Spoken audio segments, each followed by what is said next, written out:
Hello students, good morning to all of you. Myself Chavilo, welcome to my channel Evirat Study Center. Previous class रे आमे पढ़ुतला बुद्धि और विकास रो मूलनीति विधि और सोपान आमे सोपान जाय पढ़िथिले और तार स्टेज आमे देखिथिले को बयस रे को अवस्था रे बा को पर्याय रे शिशुटी विकास होउची से विषय रे आमे किछि मात्रा रे पढ़िथिले किंतु ताहाकू आमे डिटेल्स आमे आलोचना करिबा।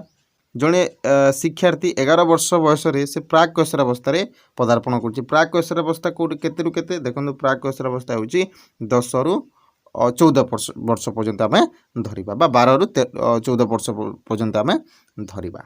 तो यही समय कौन हो गोटे शिक्षार्थी 11 वर्ष बयस कौन कर से प्राक कैशोरावस्था पदार्पण कर तो आम देखला कौन 10 रु केते अच्छी 10 कि 12 रु 13 कि 14। तो गोटे शिक्षार्थी कौन 11 वर्ष प्राक कैशोरावस्था पहुँची तो आउ गोटे शिक्षार्थी से कौन 13 वर्ष बयस पहुँचुची बुझीपारे। तो यहीपरी आम कौन 10 रु जो अच्छी 13 यही वर्ष मध्य प्राक कैशोरावस्था अर्थात यही स्टेज रे आम लक्ष्य कला कि गोटे शिक्षार्थी ए स्टेज भितर ही से प्राक कैशोरावस्था पदार्पण करुच्ची। बुद्धि क्या कहुए शरीर किंबा शरीर कौन वर्धित बा प्रसारित अवस्था को बुद्धि कहुए जहाँ कहते शरीर बढ़िया हो शारीरिक वृद्धि हो वृद्धि बुझीपार। देखो आउ जो शरीर शारीरिक परिपक्वन हुए अनुभूति हुए से ही अनुभूति फल क्रमागत कौन हुए धारावाहिक उन्नतिशील तथा प्रगतिशील होता है ताकू आम विकास कहू बुझीपारे। परिपक्वन शरीर परिपक्वन है मैच्योरिटी आसला तार अनुभूति बढ़ला बुझीपारे कि नहीं एक्सपीरियंस जहाँ कहूँ जहाँ क्रमागत भाव में धारावाहिक है उन्नतिशील है तथा प्रगतिशील है ताकू आम कहला विकास बुझला।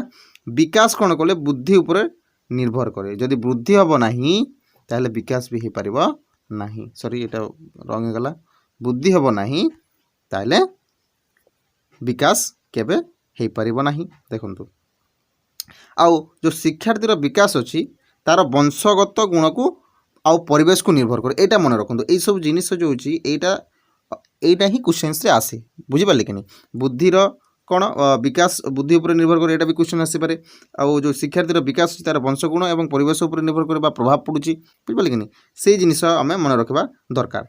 तापर जो प्रत्येक शिक्षार्थीर विकास धारा अच्छी स्वतंत्र आम पढ़ीचु बुझे कि स्वतंत्र अच्छी पुणी अच्छी कौन प्रारंभिक पर्यायर विकास अधिक तुरंत होते प्रारंभिक कौ स्टेज प्राक कैशोरावस्था समय पर बुझे। तापर समस्त प्रकार विकास मध्य निबिड़ संपर्क रही है पढ़ले विभेदीकरण एकाकीकरण क्रिया माध्यम विकास संगठित होता है पढ़ले ये सब देखो शारीरिक प्रत्येक अंग विभिन्न समय भिन्न भिन्न बेगर वृद्धि पाई थे माने कौन होता है ना विभिन्न स्टेज जो अच्छी विभिन्न समय तार जो प्रत्येक अंग अच्छी शरीर ता धीरे धीरे वृद्धि पाई पढ़ाई। आउ जो बालिका मानकर वृद्धि अच्छी बुद्धिर बेग बालक मान टिके भिन्न बुझला बालक बालिका मान जो वृद्धि अच्छी बालक मान टिके अधिका बुझला। तो तापर आम कौन करवा ना बाल्यावस्था और आद्य कैशोरावस्थार जो विकास लक्षण अच्छी बाल्यावस्थार समय सीमा कौटा देखी दिंतु टेबुल उपर टिके लक्ष्य करूँ।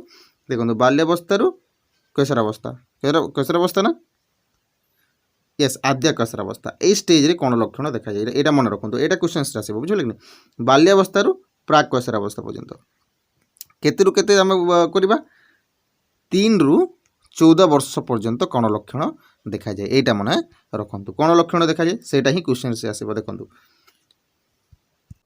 देखो जिते बेले शिशुटी भूमिष्ठ हो अर्थात माने आम जन्म ग्रहण करुच्ची तो सही समय ठारू पूर्णांग व्यक्ति होगा पर्यंत तार विकसित होता है विकास तार होता है आम जाचु धारावाहिक मतलब कौन कि डेवलपमेंट इज कंटिन्यूअस प्रोसेस बुझिपारे कि नहीं। तो सही समय कौन तार विकास होते से शारीरिक सामाजिक आवेगिक बौद्धिक नैतिक यहाँ विकास करते कौटे जन्म रु 0 to 60 इयर पर्यंत 60 अर्थात मरवा पर्यंत से 60 वर्ष तो नहीं मरवा पर्यंत तार विकास घटे बुद्धि से पर्यंत हुए ना बुझिपारे कि नहीं। देखो तो यही समय जो आम कौटा पढ़ुला ना बाल्यावस्था आद्य कैशोरावस्था जो पढ़ुला से ही समय सीमा मध्य लक्षण कौन बा कौ विकासटा शिक्षार्थी मध्य होउछि शारीरिक सामाजिक आवेगिक बौद्धिक नैतिक ये सब विकास ର ଲକ୍ଷଣ ଏସବୁ ସମୟରେ କେଉଁ ବିକାଶଟା ଲକ୍ଷଣ ଦେଖାଯାଉଛି ବୁଝିଲା କି ନାହିଁ। ଦେଖନ୍ତୁ ତାପରେ ଶାରୀରିକ ବିକାଶ ଫାଷ୍ଟ କେମିତି ହେଉଛି ଦେଖନ୍ତୁ। ଶାରୀରିକ ବିକାଶ କେମିତି ହେଉଛି ଶୈଶବ ଅବସ୍ଥାରେ ଶାରୀରିକ ବିକାଶ କେମିତି ହେଉଛି। ତ ବିକାଶର ପ୍ରଥମ ପର୍ଯ୍ୟାୟ ହେଉଛି ଶୈଶବାବସ୍ଥା। ଶିଶୁ ସମୟରେ ତାର କ'ଣ ବିକାଶ ହେଉଛି ଆମେ ସମସ୍ତେ ଜାଣିଛୁ। ତ ଜନ୍ମଠାରୁ ଯେତେ 3 ବର୍ଷ ପର୍ଯ୍ୟନ୍ତ ହେଲା ଶୈଶବାବସ୍ଥା କୁହାଯାଏ, ଯେଉଁଟା ଜନ୍ମରୁ 3 ବର୍ଷ ପର୍ଯ୍ୟନ୍ତ ଆମେ ପଢ଼ିଛେ ବୁଝିଲା। ଏହି ସମୟରେ ବା ଜନ୍ମ ସମୟରେ ଶିଶୁର ଶାରୀରିକ ବୃଦ୍ଧି ଅସମ୍ପୂର୍ଣ୍ଣ ଥାଏ। ବୁଝୁଛି ଅସମ୍ପୂର୍ଣ୍ଣ ଥାଏ मतलब ସମ୍ପୂର୍ଣ୍ଣ ହେଇ ନଥାଏ। କେଉଁ ସମୟରେ ନା କୈଶୋରାବସ୍ଥା ସମୟ ଏ ଶୈଶବାବସ୍ଥା ସମୟରେ ବୁଝିଲା। ଆଉ ଯେଉଁ ଜନ୍ମ ହେବାର ପ୍ରଥମ ଯେଉଁ ବର୍ଷ ଅଛି ତାର ଶରୀର ଗଠନ ଅତି ଦ୍ରୁତ ଗତିରେ ବୃଦ୍ଧି ପାଇଥାଏ। ଏଇଟା ବି କ୍ୱେଶ୍ଚନରେ ପଡ଼ିପାରେ। ମନେ ରଖନ୍ତୁ ଯେତେବେଳେ ଛୁଆଟି ଜନ୍ମ ହେଉଛି ସେହି ସମୟରେ ଶାରୀରିକ ଗଠନ ତାର ଦ୍ରୁତ ଗତିରେ ବୃଦ୍ଧି ପାଇବାକୁ ଲାଗୁଛି। ଏଇଟା ମନେ ରଖନ୍ତୁ। ତାପରେ ଦେଖନ୍ତୁ ଏହାପରେ କ'ଣ ହେବ ତାର ଶରୀରର ଓଜନ ଉଚ୍ଚତା ସବୁ ଧୀମେ ଧୀମେ ଆସିବ ବୁଝିପାରିଲେ। ପୁଣି ଯେଉଁ ତାର ଜନ୍ମ ପରେ ପରେ ଶିଶୁର ଶାରୀରିକ ବୃଦ୍ଧି ତାଲୁରୁ ତଳିଆ ଆଡ଼କୁ ଗତି କରିଥାଏ। ଏଇଟା ବି କ୍ୱେଶ୍ଚନ୍ସ ମନେ ରଖିବା ଆବଶ୍ୟକ। ତାଲରୁ ତଳିଆ ପର୍ଯ୍ୟନ୍ତ ଗୋଡ଼ରୁ ମୁଣ୍ଡ ପର୍ଯ୍ୟନ୍ତ ଯେଉଁ କହୁଛୁ ମୁଣ୍ଡ ପର୍ଯ୍ୟନ୍ତ ବୁଝିଲେ କି ସେଇଟାକୁ ଆମେ କହୁଛୁ ତାଳ ଅର୍ଥାତ୍ ମୁଣ୍ଡରୁ ଗୋଡ଼ ପର୍ଯ୍ୟନ୍ତ ଉଲ୍ଟା କହିଦେଲି ତାଲୁରୁ ତଳିଆ ପର୍ଯ୍ୟନ୍ତ ଡେଭଲପ୍ ହୋଇଥାଏ ଅର୍ଥାତ୍ ବିକାଶ ହୋଇଥାଏ ଅର୍ଥାତ୍ ବୃଦ୍ଧି ହୋଇଥାଏ ନାଇଁ ବୃଦ୍ଧି ହୋଇଥାଏ ବିକାଶ ହୋଇଥାଏ ବୃଦ୍ଧି ହୋଇଥାଏ। ତ ଶରୀରର ଯେଉଁ ବାହ୍ୟ ଅଙ୍ଗ ପ୍ରତ୍ୟଙ୍ଗ ଅଛି ତାହାର ମଧ୍ୟ ବୃଦ୍ଧି ହୋଇଥାଏ। ବୃଦ୍ଧି ହେବା ସହିତ ତାର ଶିଶୁର ମାଂସପେଶୀ ବୃଦ୍ଧି ହୋଇଥାଏ। ଆମେ ସମସ୍ତେ ଜାଣିଛୁ ଶକ୍ତିର ବି ଦ୍ରୁତ ଅଭିବୃଦ୍ଧି ହୋଇଥାଏ ବୁଝିପାରିଲେ। ଜଣେ ଶିଶୁଟି ଜନ୍ମ ହେଲା ମାନେ ତାର ଶରୀର ଅଙ୍ଗ ପ୍ରତ୍ୟଙ୍ଗ ବୃଦ୍ଧି ସବୁ ମାନେ ବୃଦ୍ଧି ହେବ ବୁଝିପାରିଲେ କି ନାହିଁ। ଶରୀର ଦ୍ରୁତ ଗତିରେ ତାହା ବୃଦ୍ଧି ହେବ ବୁଝିପାରିଲେ। ତ ଫଳରେ ତାର କ'ଣ ହୁଏ ନା ସେ ଗୁରୁଣ୍ଡିବ ଠିଆ ହେବ ଢଳି ଢଳି ଚାଲିବ ଦୌଡ଼ିବ। ଏଇଟା କେଉଁ ଲକ୍ଷଣ ଏଇଟା ଶୈଶବାବସ୍ଥାର ଲକ୍ଷଣ ମନେ ରଖନ୍ତୁ ବୁଝିପାରିଲେ କି ନାହିଁ। ଏଇଟା ହେଉଛି ଶୈଶବାବସ୍ଥାର ଲକ୍ଷଣ। ଏଇଟା ବି କ୍ୱେଶ୍ଚନରେ ପଡ଼ିପାରେ ହେଲା। ପେଟେଇବା ଗୁରୁଣ୍ଡିବା ଠିଆ ହେବା ଢଳିବା ବା ଢଳି ଢଳି ଚାଲିବା ଦୌଡ଼ିବା ଲମ୍ବିବା ଡେଇବା ଏଇଟା କେଉଁ ସମୟରେ କେଉଁ ଅବସ୍ଥାରେ ଦେଖାଯାଏ କହିବ ସେଇଟା କ୍ୱେଶ୍ଚନ୍ସରେ ପଡ଼ିପାରେ ବୁଝିଲା। କେଉଁ ସମୟରେ ନା ଶୈଶବାବସ୍ଥା ସମୟରେ এই କ୍ୱେଶ୍ଚନ୍ସଟା ଶୈଶବାବସ୍ଥା ସମୟରେ ଏଇଟା ଲକ୍ଷଣଟା ଦେଖାଯାଏ ବୁଝିପାରିଲେ କି ନାହିଁ। ଯେତେବେଳେ ଶିଶୁଟି ଶୈଶବାବସ୍ଥା ପରେ ବାଲ୍ୟାବସ୍ଥାକୁ ଆସେ ବାଲ୍ୟାବସ୍ଥାର ସମୟସୀମା କେଉଁଟା 3 ରୁ 12 ପର୍ଯ୍ୟନ୍ତ ବୁଝିପାରିଲେ କିମ୍ବା 3 ରୁ 10 ଆମେ ଧରି ନେବା 3 ରୁ 12 ବୁଝିପାରୁଛୁ କି ନାହିଁ। ଆଉ ଏଇ ଶୈଶବାବସ୍ଥାରେ ବାଲ୍ୟାବସ୍ଥାରେ ଦୁଇଟି ଷ୍ଟେଜ୍ ଅଛି ଆଦ୍ୟ ବାଲ୍ୟାବସ୍ଥା ଏବଂ ଶେଷ ବାଲ୍ୟାବସ୍ଥା। 3 ରୁ 6 ପୁଣି 6 ରୁ 12 କ୍ଲିଅର। ଏଇଟା ହେଲା ବାଲ୍ୟାବସ୍ଥାର ସମୟସୀମା। ତାପରେ ଆମେ ଦେଖିବା ଆଲ୍ୟ ବାଲ୍ୟାବସ୍ଥାର ଶାରୀରିକ ବିକାଶ କ'ଣ ତାର ଶାରୀରିକ ବିକାଶ ହେଉଛି। ଏହି ସମୟରେ ଦେଖନ୍ତୁ କି ଆଦ୍ୟ ବାଲ୍ୟାବସ୍ଥା ସମୟରେ ଶାରୀରିକ ବିକାଶ ଶିଥିଳ କ୍ରମରେ ଗତି କରିଥାଏ ମାନେ କମ୍ ହେଇଯାଏ ବୁଝିହେଲା। ଆଉ ଯେଉଁ ଉଚ୍ଚତା ଏବଂ ଓଜନ ଥାଏ ତାହା ମଧ୍ୟ ବୃଦ୍ଧି ପାଏ ନାହିଁ ବୁଝିହେଲା। ଯେତେବେଳେ ଶିଶୁଟି 5 ବର୍ଷ ହୋଇଯାଏ ତାର ଉଚ୍ଚତା କେତେ ସେଣ୍ଟିମିଟର ହୋଇଯାଏ 112 ସେଣ୍ଟିମିଟର ହୋଇଯାଏ। ଆଉ 5 ରୁ ଯେତେବେଳେ 6 ବର୍ଷ ହେଲା 6 ରୁ ପୁଣି ଏଇ 7 ବର୍ଷ ହେଲା এই ବର୍ଷ ମଧ୍ୟରେ ତାର କେବଳ 8 ସେଣ୍ଟିମିଟରରୁ 10 ସେଣ୍ଟିମିଟର ପର୍ଯ୍ୟନ୍ତ ତାର ଉଚ୍ଚତା ବୃଦ୍ଧି ହୋଇଥାଏ ବୁଝିପାରିଲେ। ଆଉ ଏହି ସମୟରେ ବାଲକମାନଙ୍କ ଅପେକ୍ଷା ବାଳିକାମାନେ ପ୍ରସାଧନ ସମ୍ବନ୍ଧୀୟ ଅଭ୍ୟାସ ଓ ଦକ୍ଷତା ଶୀଘ୍ର ଶିକ୍ଷା କରନ୍ତି ଯେଉଁଟା କହୁଛୁ ଟଏଲେଟ୍ ଟ୍ରେନିଂ ବୁଝିପାରିଲେ। ବାଳିକାମାନେ ଏଇଟା ବି କ୍ୱେଶ୍ଚନ୍ସରେ ଆସିଛି ମଧ୍ୟ ବୁଝିପାରିଲେ କି ନାହିଁ। ଦେଖନ୍ତୁ ତ ଏହି ସମୟରେ କ'ଣ ହେଉଛି ନା ବାଳିକାମାନଙ୍କର ବୃଦ୍ଧି ଟିକେ ମାନେ ଆଗକୁ ଗଲା କାହାମାନଙ୍କ ଅପେକ୍ଷାରେ ବାଲକମାନଙ୍କର ଅପେକ୍ଷାରେ। ବାଲ୍ୟାବସ୍ଥାର ଦ୍ୱିତୀୟ ପର୍ଯ୍ୟାୟ ଅର୍ଥାତ୍ ଶେଷ ବା ପରବର୍ତ୍ତୀ ବାଲ୍ୟାବସ୍ଥାରେ ବାଲକ କିମ୍ବା ବାଳିକାମାନେ ଶାରୀରିକ ବିକାଶରେ ସେମାନଙ୍କର କ'ଣ ଶାରୀରିକ ବିକାଶଟା ରହିକି ଘଟିବା ପରିଲକ୍ଷିତ ହେଲା ରହିକି ହେଇଥାଏ ବୁଝିଲା। ଆଉ ଯେଉଁ ସେଇ ବୟସର ପିଲାମାନେ ସମାନ ବୟସର ପିଲାମାନଙ୍କର ବାଲକ କିମ୍ବା ବାଳିକାମାନଙ୍କର ସେମାନଙ୍କର ଶରୀର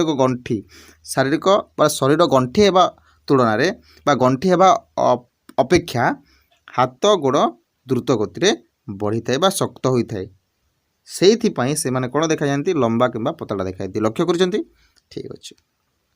ପୁଣି ଯେତେବେଳେ 10 ବର୍ଷ पर्यंत बा 10 वर्ष पर्यंत पिला माने कोन देखा बा बालक माने सेमानक ओजन रही जाए बा उच्च बा ओजनिया से माने रहंती 10 वर्ष पर्यंत ओजन तांको उच्च थाए किंबा ओजनिया थाए किंतु बुद्धिटा जेमती बालिका मानक होई थाए सेमिति बालक मानकर होई न थाए किंतु ओजन रे बढ़ी थांती एवं उच्च होई थांती बुझी हला तापर देखंतु एही बयस रे जो पिला माने समबयसी अन्य पिलांको तुलना रे जेपरी जेपरी भाव उच्च ओजनिया थांती परवर्ती बयस रे मध्य सेमानकर शारीरिक विकास द्वारा ताहा ही रहे अर्थात जो स्टेज रे बा एई जो बाल्यावस्था अछि जोटा कहूँ परवर्ती बाल्यावस्था एही समय रे जेपरी भाव से माने ओजनिया थांती बुझेला आ जेपरी भाव से माने उच्च थांती परवर्ती समय रे मध्य परवर्ती बयस रे मध्य सेमानकर शारीरिक विकास द्वारा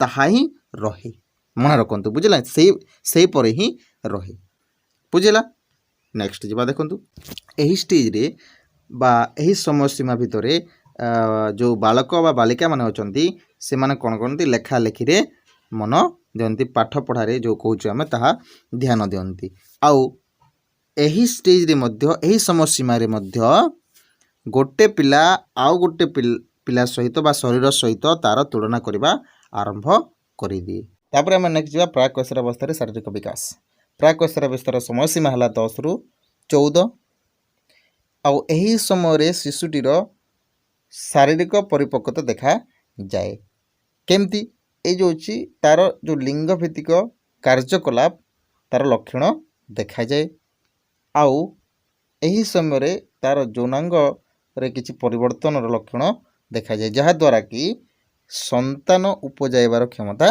तार विकास बा आरंभ होता है किंतु झील मानकर जो अच्छी गर्भधारण क्षमता परिपक्वता आसी न थाए से केते समय लगे 18 रु 19 वर्ष लगी थाए देखंतु ए जो झील मानकर जो मासिक ऋतुस्राव अच्छी एही स्टेज रे बा एही समय सीमा मध्य आरंभ हो जाए जद्वारा कि तार गर्भधारण क्षमता आरंभ हुए ना कि यही समय हम यही समय हेनी किंतु यही समय आरंभ हो बुझी पारे तापर देखंतु आउ यही समय जो पुओ किंबा झील परस्पर को ये माने परस्पर प्रति ये माने आकर्षित होता कौ स्टेज रे प्राक कैशोरावस्था समय सीमा मध्य 10 रु जो 14 वर्ष अच्छी बुझीपारे तापर नेक्स्ट स्टेज आम देखो नेक्स्ट स्टेज गोटे अच्छी सामाजिक विकास ये शारीरिक विकास आम पढ़ला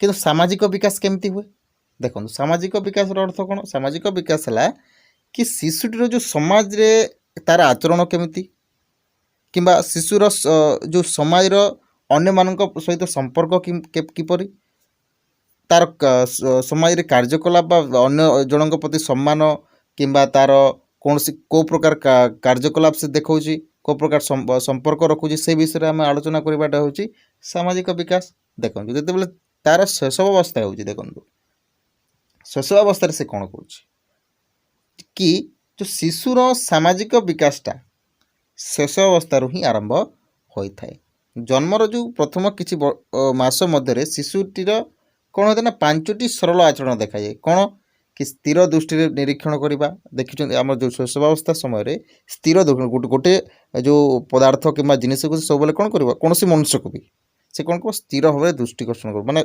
फोकस करमी फोकस करूँ तापर कांदिबार लक्षण देखा हसवा अस्पष्ट यहाँ कुलुकुलु शब्द कर अनुकरणमूलक आचरण देखाइब जड़े किसी भी कला ता भलिया से काम करने को चेष्टा कर बुझिपारे तापर आउ कौन करे जो 5टी आचरण अच्छी ये 5टी आचरण माध्यम जो छोट छोट शिशु मान अच्छा ताहा द्वारा से माने सामाजिक संपर्क स्थापन करी थांती प्राय 2 वर्ष बयस बेलू से माने निजर स्वतंत्रता जाहिर करने को चेष्टा करती निजर मत को उपस्थापन करने को चेष्टा करती अर्थात से मुझे जहाँ कहूँ से राइट बुझिपारे कि माने यहाँ मत दरकार यहाँ मत दरकार माने जहाँकि जो पिता माता कथा को से अमान्य करती बुझिपारे कौ स्टेज प्राय 2 वर्ष बयस बेलू जो 2 वर्ष हो आम देखी छुआ मैंने जिद्दी करते तो से स्टेज को आम कहूँ कौन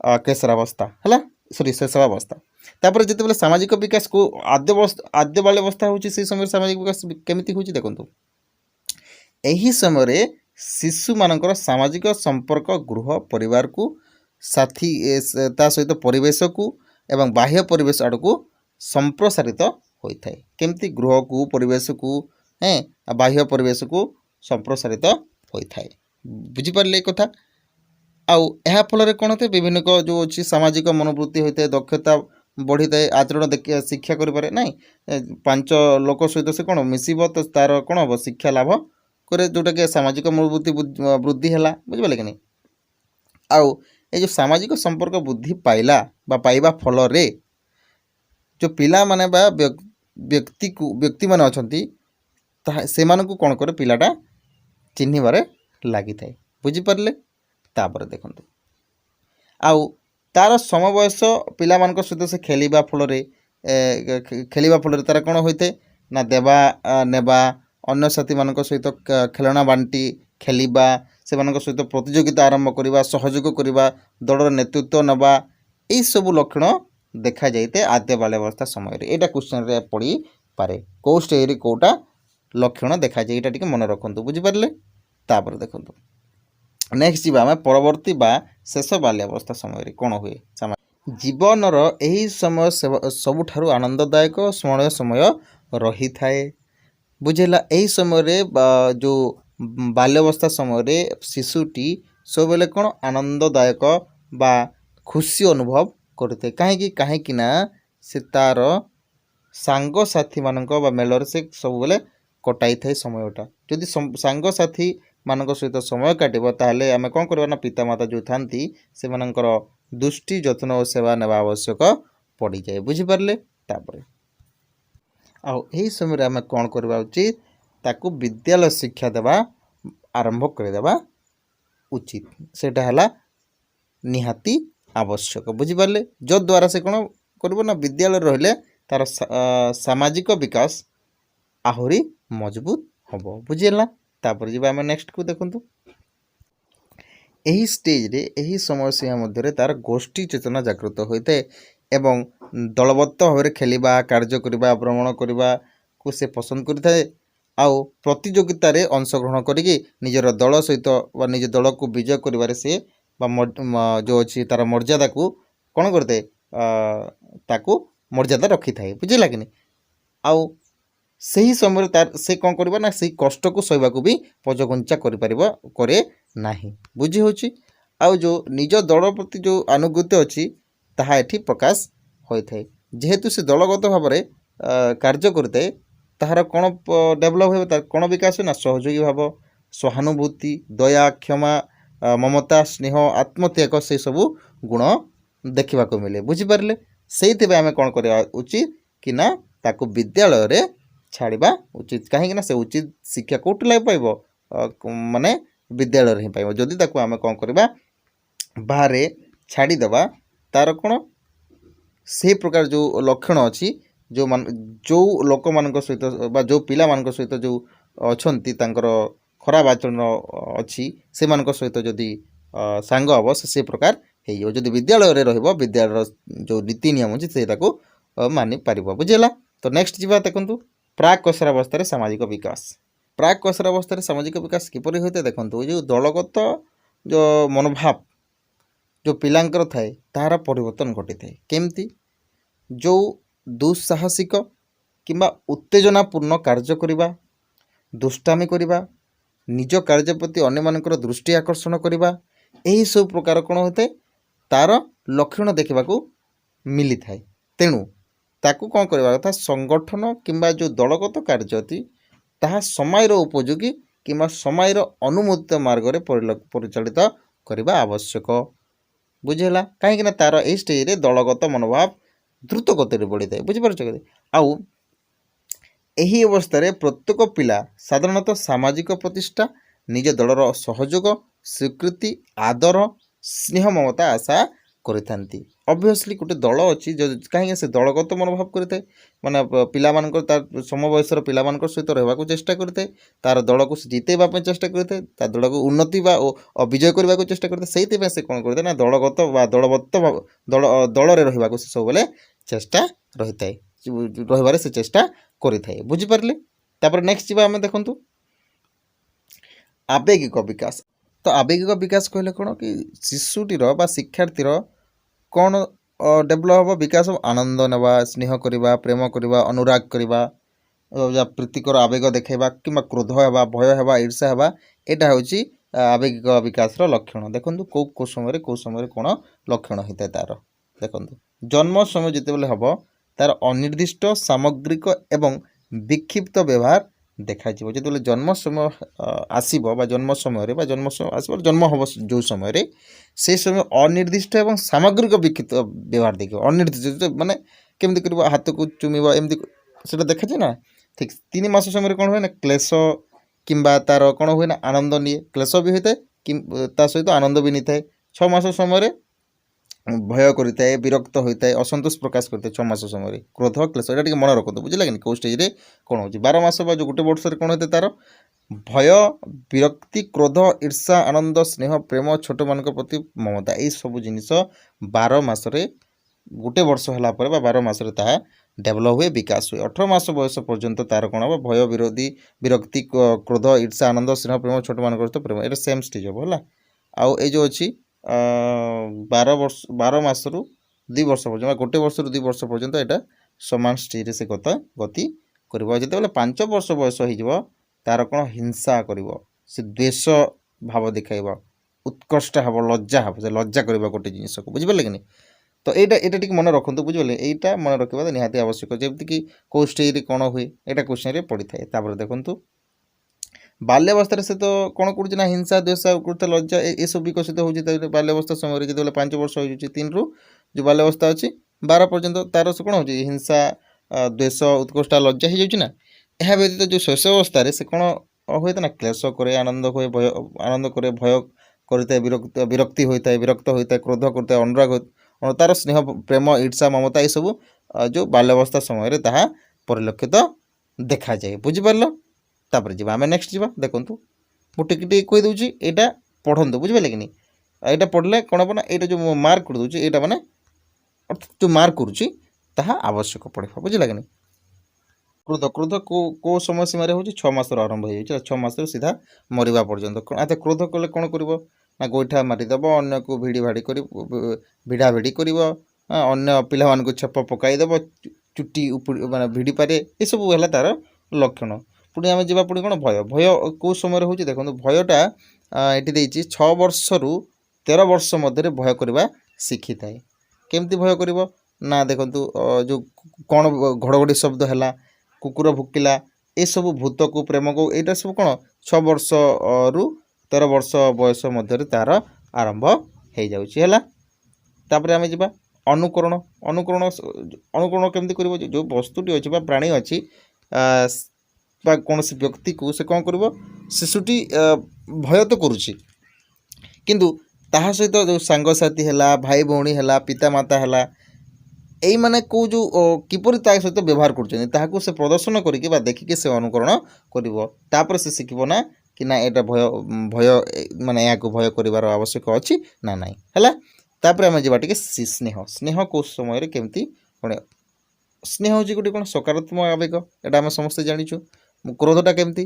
ସେଇଟା ହେଉଛି ନକାରାତ୍ମକ। ବୁଝିପାରିଲେ କି? ଏଇ ଷ୍ଟେଜ୍ରେ ଯେଉଁ ଅଛି ସ୍ନେହଟା, ଦେଖନ୍ତୁ ସ୍ନେହ ଆଚରଣଟା ଶିଶୁଟିକୁ କ'ଣ ଶିକ୍ଷା ଦେବା ନିହାତି ଆବଶ୍ୟକ। ଯେମିତିକି ଦେଖନ୍ତୁ ଶିଶୁମାନେ କ'ଣ କରନ୍ତି? ଶିକ୍ଷକଙ୍କ ଠାରୁ ସ୍ନେହ ସ୍ୱୀକୃତି ଆଶା କରିଥାନ୍ତି, ମା' ବାପାଙ୍କ ଠାରୁ ବି ଆଶା କରିଥାନ୍ତି। ହେଲା, ଯେମିତିକି ଦେଖନ୍ତୁ ଯେଉଁ ଶିକ୍ଷକକୁ ସ୍ନେହ କରନ୍ତି, ଶିଶୁମାନେ ସ୍ନେହ କରନ୍ତି ଯେଉଁମାନେ ସେମାନଙ୍କ ପ୍ରତି ଦୟାଳୁ ହୋଇଥାନ୍ତି, ସହାନୁଭୂତି ହୋଇଥାନ୍ତି, ସ୍ନେହ ଭାବ ପ୍ରକାଶ କରିଥାନ୍ତି। ତ ତେଣୁ କ'ଣ ଆବଶ୍ୟକ? ସ୍ନେହଟା ଯଦି ସେଇ ପିଲାକୁ ଦେବା କି ସେ ଶିକ୍ଷାର୍ଥୀକୁ ଦେବା, ସେ ଶିଶୁକୁ ଦେବା, ପୁଣି ସେ କ'ଣ କରିବ ନା ଅନ୍ୟ ଜଣକୁ ସେ ସ୍ନେହ ଦେବ। ବୁଝିଲା?